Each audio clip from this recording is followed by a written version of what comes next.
Saudara, di tengah tantangan efisiensi anggaran, pemerintah Kabupaten Blora terus melangkah dengan arah pembangunan yang jelas dan terukur. Dalam 1 tahun terakhir, berbagai capaian dicatat, mulai dari perbaikan infrastruktur, penguatan layanan kesehatan, hingga pemberdayaan ekonomi berbasis pertanian dan UMKM. Di bawah kepemimpinan Bupati Arif Rohman yang kembali mendapat amanah memimpin Blora di periode kedua, pembangunan diarahkan agar lebih cepat, inklusif, dan berkelanjutan. Lantas, bagaimana evaluasi 1 tahun kinerja pemerintahan Blora? Program apa yang paling dirasakan manfaatnya oleh masyarakat? Dan kemana arah pembangunan Blora ke depan? Selama 30 menit ke depan, kita akan membahasnya bersama saya, Putih Nurul, dalam Bincang Kita.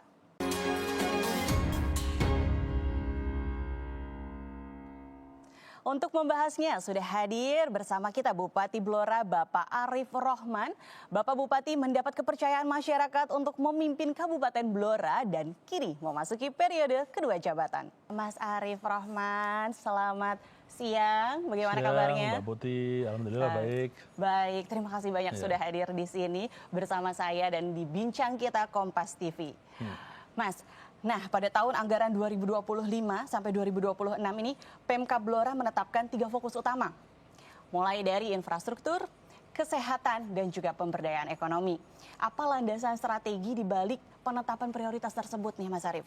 Oke, pertama tentunya saya dengan Ibu Wakil Bupati, Ibu Sri Storini, 1 tahun pemerintahan kami mengucapkan terima kasih, apresiasi yang setinggi-tingginya kepada seluruh stakeholder, seluruh masyarakat Kabupaten Blora, seluruh jajaran pemerintahan, Forkopimda, atas dukungannya selama ini. Alhamdulillah dalam capaian 1 tahun ini di bulan Februari ini, di tahun 2025 kemarin, dengan sinergi bersama-sama kita berhasil melakukan capaian-capaian pembangunan, khususnya di bidang infrastruktur. Alhamdulillah di tahun 2025 dengan skema pembiayaan dari pinjaman, dari impres jalan dari pusat, dari bantuan keuangan provinsi, dan dari APBD murni kita berhasil membangun hampir sekitar 450 miliar. Baik itu untuk pembangunan jalan, baik itu untuk pembangunan jembatan, dan juga kita mendapat dukungan dari pemerintah pusat khususnya terkait dengan pembangunan infrastruktur di bidang pendidikan, di bidang kesehatan. Kita alhamdulillah bisa kita laksanakan dengan baik. Di samping juga dalam upaya untuk mendukung ekonomi kerakyatan, kita juga fokus di bidang pertanian dan juga UMKM. Karena basis kita, Blora ini daerah agraris yang mana masyarakat kami mayoritas adalah para petani. Sehingga dengan capaian tersebut semoga bisa bermanfaat untuk Kabupaten Blora dan di tahun berikutnya apa yang sudah kita lakukan bisa terus kita lanjutkan ke depannya. Wah, luar biasa ya Bapak ya. Nah, ada salah satu perhatian dari publik nih Pak. Dari perbaikan ruas jalan strategis Todanan, Japah, Ngawen, betul. Dan juga ada ruas jalan Randu Blatung, Cepu, betul ya Bapak ya. Sejauh mana nih untuk progresnya sendiri dan dampak apa yang kira-kira sudah dirasakan oleh masyarakat? Jadi sebenarnya ada beberapa ruas yang di luar ruas tersebut. Kita kemarin fokus memang jalan-jalan yang menjadi penyambung untuk ketahanan pangan. Kita mendapat dukungan dari pemerintah, dari pusat. Terima kasih Pak Presiden yang sudah membantu kami lewat skema impres jalan daerah. Yang mana beberapa daerah yang dulu terisolasi sekarang bisa sambung. Seperti halnya Cabak, Mleboh ini sudah tersambung. Terus kemudian ada Keser, Ngelangitan, Tunjungan. Terus kemudian Tunjungan, Japah. Terus kemudian tadi yang disebutkan tadi jalan provinsi, kebetulan terima kasih Pak Gubernur. Ini mulai dari Ngawen, Japah, ini sudah tersambung, kurang sedikit nanti Japah, Todanan. Dan juga ada jalan provinsi juga dari Randu Blatung, arah Cepu, ini juga sudah dibangun. Nah ini alhamdulillah efeknya luar biasa. Jadi pembangunan infrastruktur ini dampaknya terhadap masyarakat ini luar biasa. Karena berdampak pada pelayanan di bidang pendidikan, kesehatan, dan juga ekonomi. Dengan adanya jalan ini sangat membantu sekali masyarakat. Jadi yang belum beberapa ruas ini kita harapkan nanti juga akan tetap mendapat dukungan dari pemerintah pusat melalui Inpres Jalan Daerah maupun dari provinsi melalui bantuan keuangan provinsi. Nah, karena ini jalan-jalan yang menurut masyarakat sangat-sangat dibutuhkan sekali. Jadi mempermudah akses masyarakat untuk bisa melalui jalan tersebut ya, Iya, betul ya? jadi anak-anak ketika sekolah sekarang sudah bisa lancar. Masyarakat ketika beraktivitas ekonomi juga lancar. Dan juga ketika ke pasar, ketika ke pelayanan kesehatan juga bisa lancar. Dan efek dari pembangunan infrastruktur ini terus terang berdampak harga-harga tanah di sana juga naik. Iya, betul. Sehingga NCOP naik, sehingga nanti diharapkan untuk jalan-jalan yang sudah bagus ini juga bisa membantu kami dalam rangka peningkatan PAD, karena PBB-nya nanti otomatis bisa naik. Gitu kan. Oke. Jadi sudah sangat berdampak tentunya untuk masyarakat ya Pak ya, kalau Ya, begitu? alhamdulillah ini sangat dirasakan sekali manfaatnya oleh masyarakat dengan pembangunan yang tahun kemarin secara masif sudah kita lakukan. Baik, baik, baik. Kalau di sektor kesehatan nih, bagaimana Pemkab Blora mendorong pembangunan RSUD dan peningkatan layanan? Kira-kira ada perubahan apa yang ingin Bapak pastikan terjadi dalam akses kualitas layanan kesehatan ini sendiri? Kita kebetulan ada 3 rumah sakit RSUD, dari RSUD Blora, RSUD Cepu, sama RSUD Ranu Blatung. Dari tingkat kepuasan publik masyarakat dengan pelayanan yang sudah kita berikan ini juga alhamdulillah meningkat dengan baik. Dilengkapi juga dengan fasilitas kesehatan yang didukung juga oleh beberapa rumah sakit swasta, termasuk juga puskesmas-puskesmas kita. Kita ada sekitar 26 puskesmas yang mendukung pelayanan kesehatan ini. Jadi ketika akses infrastruktur, kemudian pendidikan, kemudian kesehatan ini bisa kita tingkatkan, ini saya kira berdampak pada masyarakat. Dan ini sudah kita lakukan. Walaupun tentunya kita akan terus melakukan perbaikan-perbaikan, kita tentunya terus melakukan inovasi-inovasi, kita menerima saran kritik, masukan dari masyarakat terkait dengan khususnya pelayanan di bidang kesehatan. Ini sangat kita harapkan dukungannya dan juga masukannya. Baik, itu tadi dari segi kesehatan, berarti secara kualitas memang sudah mulai semakin membaik ya, betul ya Bapak ya. Nah kalau dari digitalisasi di pelayanan publik itu juga terus didorong, tentu saja, betul ya Pak ya. Bagaimana Pemkab Blora sendiri memastikan transformasi digital ini benar-benar mempermudah layanan bagi warga? Ya. Karena eranya sudah digital, betul ya Pak ya? Ya, betul. Jadi kita berinovasi dalam hal digitalisasi ini, peningkatan pelayanan publik salah satunya inovasi kita, salah satu contoh saja di bidang perparkiran. Ketika dulu pasar kita itu parkirnya manual, sekarang diubah parkirnya pakai digital, itu termasuk pendapatan di dalamnya itu meningkatkan sisi pendapatan asli daerah juga. Jadi pendapatan dari sektor pasar dengan konsep digitalisasi ini sangat membantu sekali. Termasuk juga dalam hal pelayanan kesehatan ini juga berbasis digital, ini juga berefek pada kemudahan masyarakat dalam menjangkau pelayanan kesehatan ini. Jadi eranya sudah berubah, kita harus mengikuti era yang ada sekarang dan dampaknya saya kira positif dan baik. Dan ini akan terus kita kembangkan, terus kita lakukan inovasi-inovasi ke depannya. Kalau begitu lahan parkir semuanya sudah menggunakan digital ya Pak ya? Iya, beberapa kayak tempat parkir kami itu dulu paling setahun tidak ada 1 miliar. Kemarin di 2025 kita hampir mencapai 7 miliar. Jadi peningkatannya sangat signifikan sekali. Itu karena sangat dimudahkan atau Iya, bagaimana Pak? ya, pakai tab, parkir yang pakai digital itu kan lebih terekam. Jadi lebih terpantau. Nah, karena dulu kan manual kan pakai karcis gitu kan kadang kebocorannya tinggi. Tapi begitu sudah pakai alat digital ini kan nggak bisa dibohongi. Istilahnya kan terekod semua ketika masuk parkir dan lain-lain ini terekam semuanya. Jadi ternyata angkanya justru naik setelah menggunakan digital ya Pak ya. Nah berikutnya nih Pak, kan program MBG sudah berjalan nih sejauh ini. Dari Pemkab Blora sendiri support apa yang sudah diberikan untuk MBG dan Kopdes Merah Putih ini nih? Ya, tentunya selain program-program kita di daerah, kita juga ingin mensukseskan apa yang menjadi program prioritas dari Bapak Presiden Prabowo. Salah satunya adalah kita alhamdulillah di Blora ini program-program prioritas nasional ini kita terus berikan dukungan terkait MBG. Ini juga sudah ada sekitar 70 SPPG yang berdiri. Terus kemudian Kopdes Merah Putih kita sudah 75%. Dari sekitar 295 desa kelurahan sudah terbangun 70%. Kita juga ada program sekolah rakyat yang ada di Blora. Ya.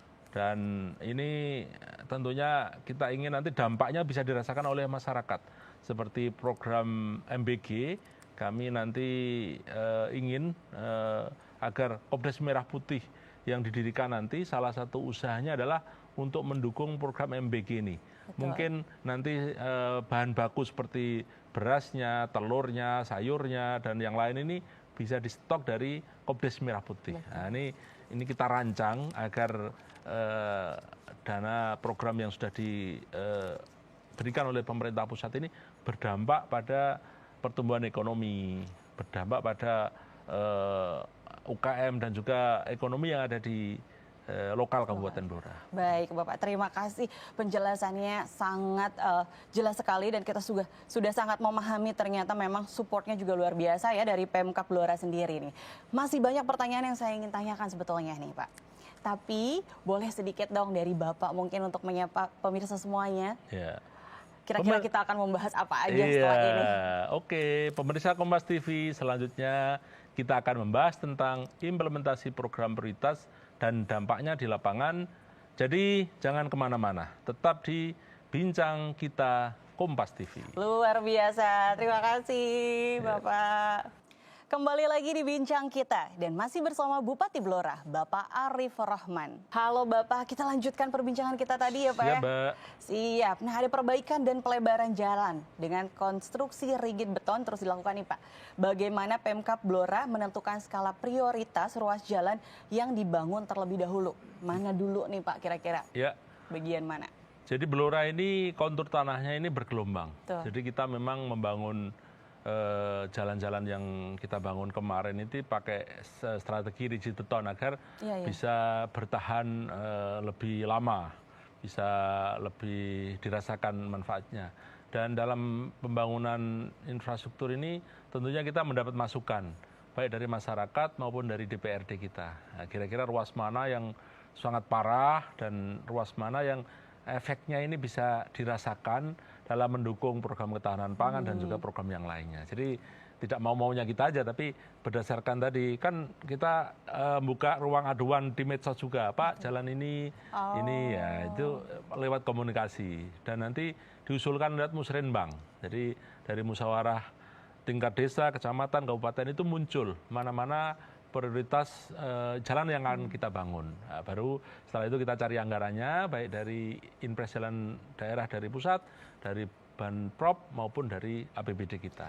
Jadi tidak asal ditentukan ya, mau yang ini dulu, mau yang ini dulu, tapi memang berdasarkan hasil musyawarah. Hasil musyawarah, hasil riset, hasil masukan-masukan dari masyarakat, dari DPRD, ini menjadi bahan kita untuk mana ruas-ruas yang diprioritaskan untuk kita bangun yang berefek kepada masyarakat.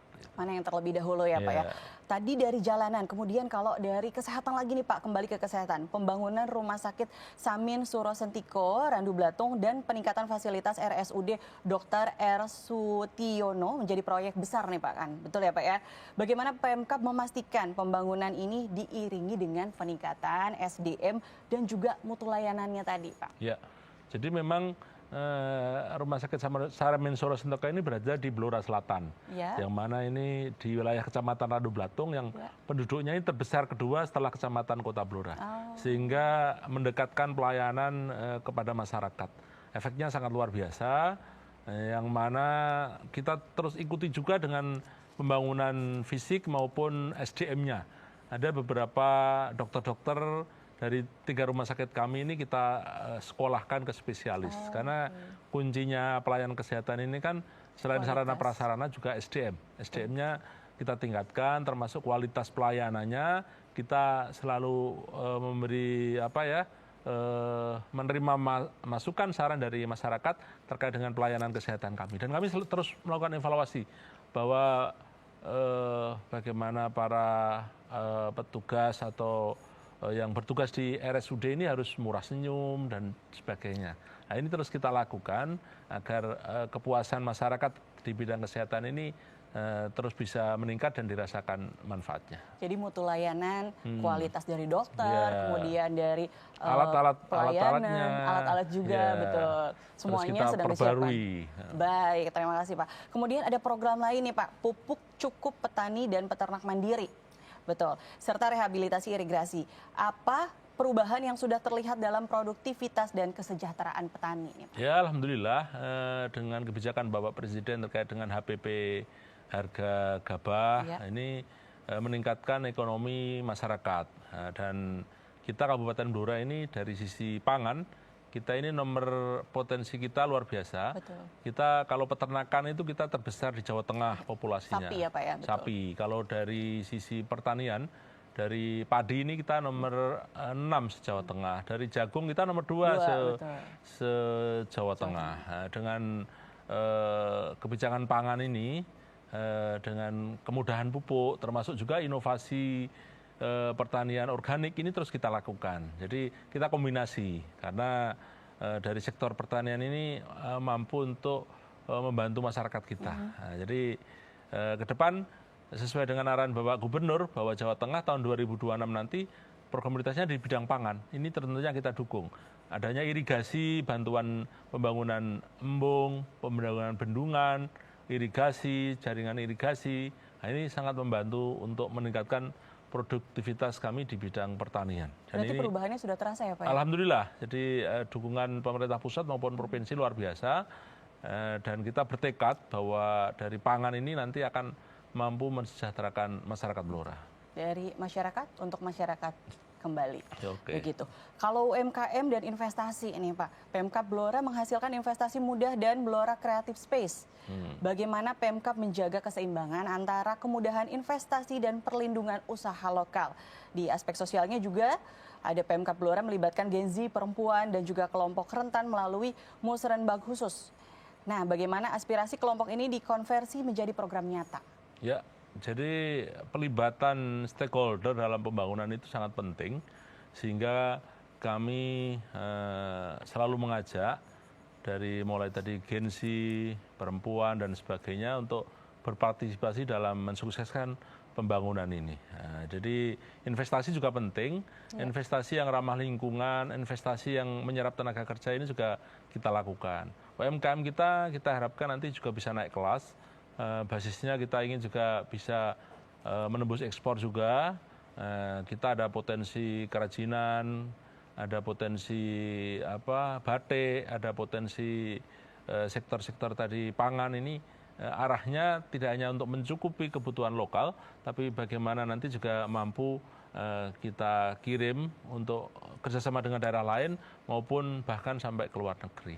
Wow. Jadi kita libatkan bagaimana partisipasi publik ini bisa mendukung iklim investasi yang bagus dan juga pengembangan sektor-sektor pangan, pertanian, dan lainnya juga. Jadi sudah bisa dikonversi dengan alhamdulillah ya. Jadi ini terbukti triwulan pertama 2025 kemarin pertumbuhan ekonomi kita cukup bagus di atas 6%. Ini salah satunya disumbang oleh tadi sektor pertanian, sektor UMKM, dan tidak kalah juga sebagai tambahan kita ini juga di bidang migas. Ini juga, potensi juga untuk Blora. Nah, kita ke depan akan mengoptimalkan potensi sumur-sumur tua, sumur-sumur rakyat yang mana itu nanti mampu menyerap tenaga kerja.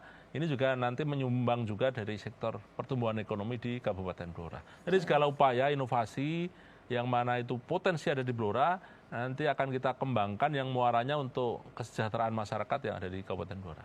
Luar biasa, jadi sudah ada konversi dari program nyatanya, betul ya Pak kalau begitu Pak. Dan kita akan lanjutkan obrolan kami setelah jeda berikut ini. Jangan kemana-mana, tetap di Bincang Kita. Terima kasih Anda masih menyaksikan Bincang Kita. Masih melanjutkan obrolan seputar proyeksi program 2026 dan harapan ke depan bersama Bupati Blora, Bapak Arief Rohman. Bapak, kita masih akan berbincang-bincang lagi dan ini untuk memasuki tahun ke 2026 nih Pak ya. Program apa yang menjadi fokus utama PMK Blora untuk menjaga momentum pembangunannya sendiri? Jadi di 2026 ini dengan segala keterbatasan anggaran yang kita miliki, kita tetap optimis untuk menatap di 2026, tentunya dengan melanjutkan program-program yang sudah ada, dari sektor pangan tetap kita optimalkan, karena fokus tema pembangunan provinsi ini juga sektor pangan, dan juga sektor ekonomi kreatif, sektor kesenian, sektor budaya, sektor kuliner ini juga akan kita kembangkan. Jadi bagaimana Blora nanti bisa maju dari pengembangan sektor ekonomi kerakyatan, UMKM, termasuk kita berupaya membuat event-event dari kesenian kebudayaan, karena di Blora ini kaya sekali dengan kesenian dan kebudayaan. Nah, ini event-event seperti barongan, ketoprak, tayub, ekonomi-ekonomi kreatif ini kita dorong. Karena kemarin fokus infrastruktur sudah kita lakukan di 2025, di 2026 ini kita akan mengembangkan potensi yang kita miliki. Karena memang kita ada pemotongan dana transfer keuangan daerah ini ke Blora lumayan, hampir 370 miliar yang dipotong. Tapi namun demikian ya kita tetap optimis, sektor-sektor yang menjadi hajat hidup masyarakat ini akan kita dukung dan akan kita kembangkan. Jadi optimis menatap 2026. Luar biasa, infrastruktur sudah, kesehatan juga sudah, pendidikan sudah, tinggal pengembangan kesenian. Bagaimana sektor pangan, sektor kesenian, sektor kebudayaan, ekonomi kreatif ini mencoba kita gali, kita dorong dengan melakukan kebijakan yang nantinya bisa dirasakan di sektor UMKM. Salah satu contoh kemarin saya setiap hari Jumat sekarang nanti pakai batik sarung khas Blora. Akhirnya ekonominya tumbuh karena ASN kami 11.000 akhirnya pesan batik yang khas Blora. Terus kemudian saya kemarin ada gerakan berbelanja di pasar rakyat. Nah, ASN kami minta seminggu sekali minimal belanja di pasar-pasar tradisional, sehingga membantu para pedagang yang ada di pasar-pasar tradisional. Dan juga inovasi-inovasi yang lain kita kembangkan untuk tetap menjaga agar pertumbuhan ekonomi terjaga, target kita penurunan kemiskinan tetap terjaga, dan mengawal program-program prioritas pusat maupun provinsi akan kita lakukan. Betul, kalau begitu dari sisi digitalisasinya bagaimana nih Pak? Ya termasuk tadi pengembangan PAD, tadi awal kita ceritakan, nanti kita akan merambah untuk seperti pajak hotel, restoran, dan sebagainya nanti harus kita digitalisasi agar terrekod dengan baik. Termasuk juga pelayanan-pelayanan publik di kantor-kantor, di rumah sakit, ini juga sistem digital kita terapkan biar orang bisa mudah mengakses segala layanan ini lewat sistem digitalisasi ini. Berarti saling berkesinambungan ya Pak ya tadi antara seni sendiri yang akan lebih dikembangkan, kemudian bisa mengarah ke keuangan daerah juga yang semakin naik, dan digitalisasinya juga jadi semakin berkembang, betul ya Pak ya? Iya betul, termasuk kami ingin potensi-potensi PAD yang tidak memberatkan rakyat nanti kita akan optimalkan. Termasuk aset-aset kami, aset-aset Pemda yang kira-kira bisa dikerjasamakan dengan investor, pihak ketiga, kami sangat terbuka sekali untuk bagaimana memanfaatkan aset-aset kami yang mana nanti bisa menunjang sektor perekonomian yang ada di Kabupaten Blora. Oh baik, itu perekonomian juga ya Pak. Tapi kalau dari sisi pembangunan, bagaimana nih cara Bapak untuk memposisikan Blora agar memiliki keunggulan dari sisi pembangunannya sendiri? Jadi kita ingin bahwa punya legacy, punya program yang memang dirasakan oleh masyarakat yang menjadi pembeda dengan yang lainnya. Jadi pembangunan yang kita lakukan, bagaimana kita juga melibatkan CSR, BUMN, swasta untuk mendukung program pembangunan ini. Karena keterbatasan anggaran APBD kami, kita terus berinovasi. Kita berencana seperti pengen merevitalisasi taman yang ada di Cepu, yang ada di Blora, nanti kami ingin libatkan CSR juga. Jadi stakeholder yang memang punya potensi nanti kita libatkan dalam hal pembangunan ini. Termasuk juga diaspora-diaspora yang sudah sukses di luar daerah, kami juga ajak untuk bagaimana mereka berinvestasi, membangun daerah di masing-masing. Minimal kalau sukses di desa ini, ayo pulang kampung membangun di desanya. Nah ini, jadi kami tidak bisa sendiri tentunya, kita ingin semua pihak kita libatkan agar Blora ini maju. Kita optimis itu dengan melibatkan semua pihak yang memang punya keinginan, punya niat untuk mensejahterakan masyarakat Blora. Jadi tentu saja tetap membutuhkan bantuan dari masyarakat juga ya Pak ya. Dan beberapa yang mungkin sudah keluar Blora bisa akhirnya terpancing dan kembali ke Blora. Dengan potensi yang dia dimiliki, saya kira sangat bisa beberapa diaspora yang di akademisi, bagaimana teknologi-teknologi yang bisa kita terapkan di masyarakat, ini bisa nanti kita terapkan di Blora. Kita juga pengen gandeng anak-anak milenial kita, anak-anak muda kita untuk berkreasi lewat pertanian organik, lewat petani milenial, dan juga sektor-sektor yang kira-kira masih potensi untuk kita kembangkan ke depan. Tentunya Gen Z juga ya Pak Gen ya? Z, mereka mampu menciptakan sesuatu inovasi, atau lapangan pekerjaan inovasi yang nantinya bisa menyerap tenaga kerja, ini harapan kita. Betul-betul. Nah kemudian ada harapan lain kan nih Pak, selain yang tadi sudah disampaikan untuk Blora di tahun 2026 dan seterusnya, supaya pembangunan bisa berjalan bersama dengan berdampak jangka panjang. Ya, tentunya kami terus mohon dukungan dari seluruh masyarakat, dari pemerintah pusat, dari pemerintah provinsi, dari stakeholder BUMN atau swasta. Mari kita kembangkan potensi yang ada di Blora untuk ke depan agar mimpi kita Blora menjadi daerah yang maju, unggul, berkah, baldatun thayyibatun warabun ghafur ini bisa kita capai bersama-sama. Amin, mudah-mudahan harapannya tercapai di 2026 dan seterusnya. Betul. Sampai nanti di 2030 menuju Blora yang maju dan sejahtera. Amin, dengan motonya, prinsipnya apa Pak? Kalau untuk Blora sendiri, yang bersama-sama. Blora sesarengan membangun Blora maju dan berkelanjutan. Luar biasa, terima kasih Bapak untuk bincang kita hari ini. Kita membahas banyak seputar Blora dan saudara. Blora memang menunjukkan di tengah keterbatasan pembangunan tetap dapat berjalan dengan arah yang jelas dan juga terukur. Nah, melalui keberlanjutan program ini, penguatan kolaborasi dan komitmen melayani masyarakat, pemerintah Kabupaten Blora terus melangkah menuju daerah yang maju dan berdaya saing. Saya Putih Nurul, pamit undur diri, sampai jumpa di bincang kita selanjutnya. Terima kasih.